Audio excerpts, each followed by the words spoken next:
Hi Facebookers and YouTubers, it's me Keilani with another video you can like and share. And I promised you I will come to you with a couple videos this week because I didn't go live this Wednesday, but I should be back live this coming Wednesday at 7 p.m. on Facebook.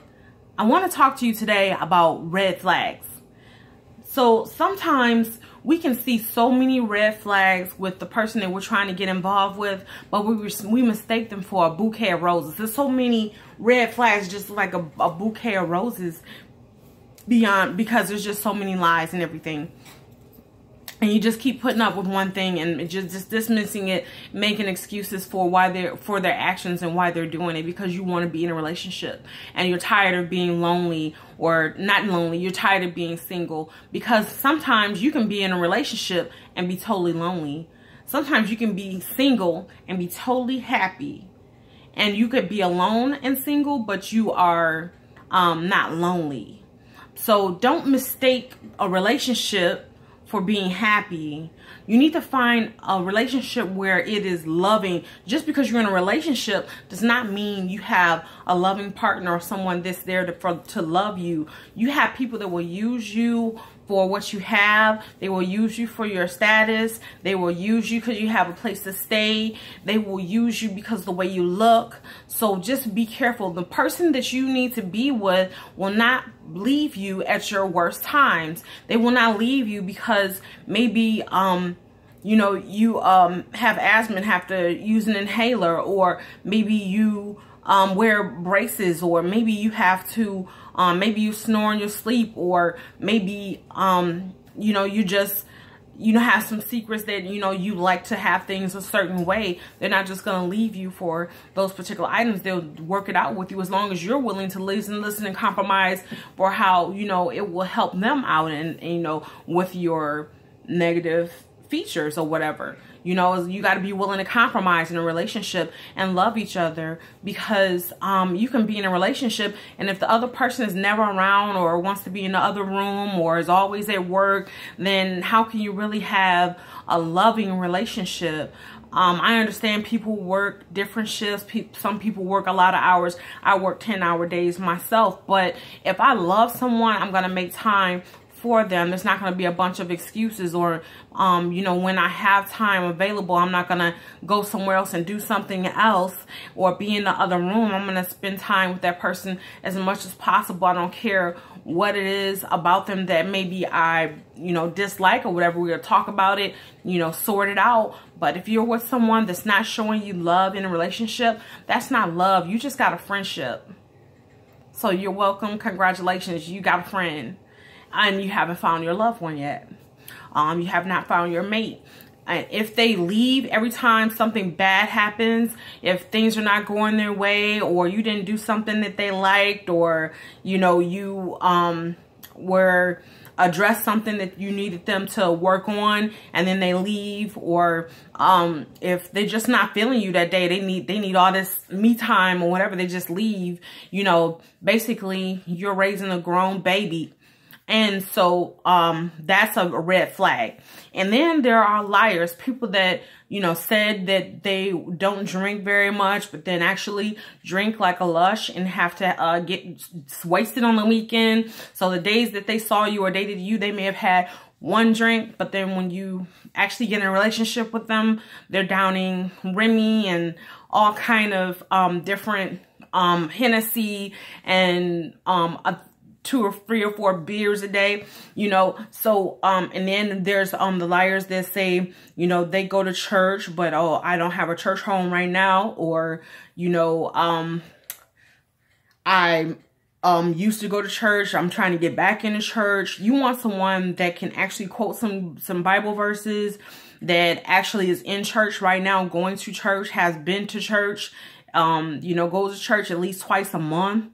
Because I know we can't make it every Sunday, but they're, while you're dating, they've already went to church by themselves. Because if a person goes to church with you just because you're going, they're going to stop going eventually. They're just going to impress you.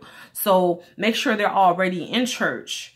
And if that's what you want, if that's something you're looking for in a relationship, which I think is very important, because if you're not in church and you're not watching church programs sometimes, or self-help videos and things like that, then you tend to do things that would be childish or irritating to some people, like just getting up and leaving without, you know, saying where you're going, or, you know, just not being responsible and not helping with any bills, or, you know, just being selfish. You know, if you do something, best believe it benefited yourself too. You know, you're not doing anything that would just benefit the other person. Everything you do actually benefits yourself. You know, that, you know, it appears that they're doing something, or, you know, getting something to help you, but it's actually helping them out, you know, such as, you know, going to get something that you're both going to use. Let's just, for example, say, let's see, body wash. We're both going to use the body wash. That's not a present for me. We need a body wash, so you went and got body wash. You know, things like, okay, you went and got a cereal for the house. Well, that cereal was for the house, for everyone, and you benefited from it because you really wanted a cereal. I didn't care if we had a cereal or not. So be careful, because if they're not really giving gifts for you, or you go out and you go shopping for them and you're like, oh, here's the new pair of jeans, a shirt, or whatever, and you're looking for things for your mate, but they come home with stuff that's just for the house, they're not really into you. They're into you giving them a place to stay. And so just be careful of that. People that just play games, they lie or just leave, and they're not really loving you. They're just having a relationship, such as they can have sexual relations, but they're not really the type of person that wants to be affectionate and kiss and everything. Well, then they just got their goodies off, and they're not really in love with you, not showing compassion and things like that, and they're not willing to compromise if they are doing things that you dislike. So be careful of those red flags. And one last tip that I want to give you for the day, the note is, when you are dating has to be quality and quantity, because quality is important. You know, you don't want to just go to the movies every date, because you learn nothing about that person. Like Derrick Jackson actually has a card game called Mentally Stimulate Me, which is a really good card game. I actually bought it for myself. And when you have a date, you can actually get to know something about the other person, rather than sitting in a theater and you learn nothing, because you can go on a million dates to the theater and find out that you moved in with someone, or they moved in with you, and you know nothing about them. You know, all you did was talk about the same topic over and over again because you argue about it all the time. It's a good topic.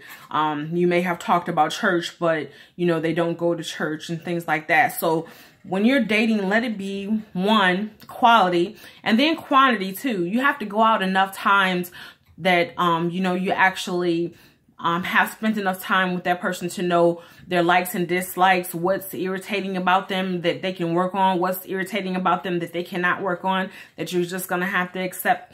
And, you know, you need to make sure that you make that needs list. And when I say make that needs list, ladies and gentlemen, I'm saying actually write it down and keep it somewhere, like in a drawer, so that when you find the final mate and you think that you have found them, look and make sure you check off your checklist and say, okay, this person, you know, goes to church. This person has a job, a car, some place to live other than mine. And this person is loving and is not selfish, is not cheap, because some people have jobs, but they're so cheap they won't buy you, they won't give you a dime, you know, they won't take you out to dinner, you know, or anything, or maybe they'll take you out to dinner, but they would never buy you anything. You know, whatever they give you is going to be half-stepped and the cheapest price. And if you're a person that likes quality things and nice things, then getting something from someone that's, you know, half-baked is probably going to be a problem. Now, if you know that that person makes a lower income and you're willing to accept that maybe they'll give you half a dozen roses rather than a whole dozen roses, that's fine. You know, okay, this person will give me a gas station rose, and I'm fine with that, because I know I'm accepting the fact that he or she has a lower paying job. That's different. That's not what I'm talking about. I'm talking about this person, because I have had people in my life that have had lower income jobs,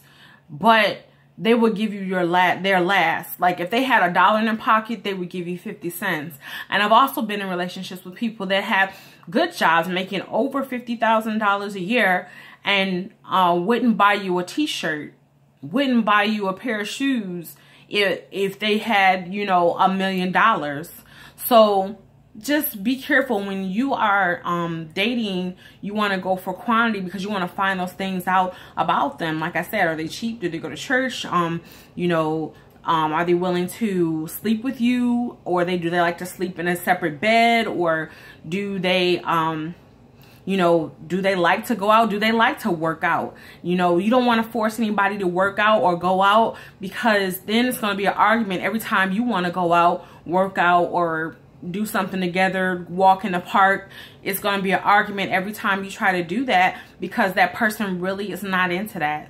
And you don't want to have to mold anyone. You want somebody that's already ready. So then the rest of the time that you're together, you can be enjoying each other. And then you just tweak the small things, you know, as far as, you know, being together. And then another video I'm going to do, I want you guys to start thinking about, should you live with someone before you actually marry them? Should you shack up? Type thing. Because if you get into marriage and then you come to find out that the person is totally hard to live with, then you put yourself into a situation. So do we need to modernize or step up to current times on what the Bible says regarding, you know, living with someone before you get married and things like that, or sex before marriage? So I'll probably make that my next video. All right, love you guys. Please like, subscribe, and share. Please do it right now. All right, love you.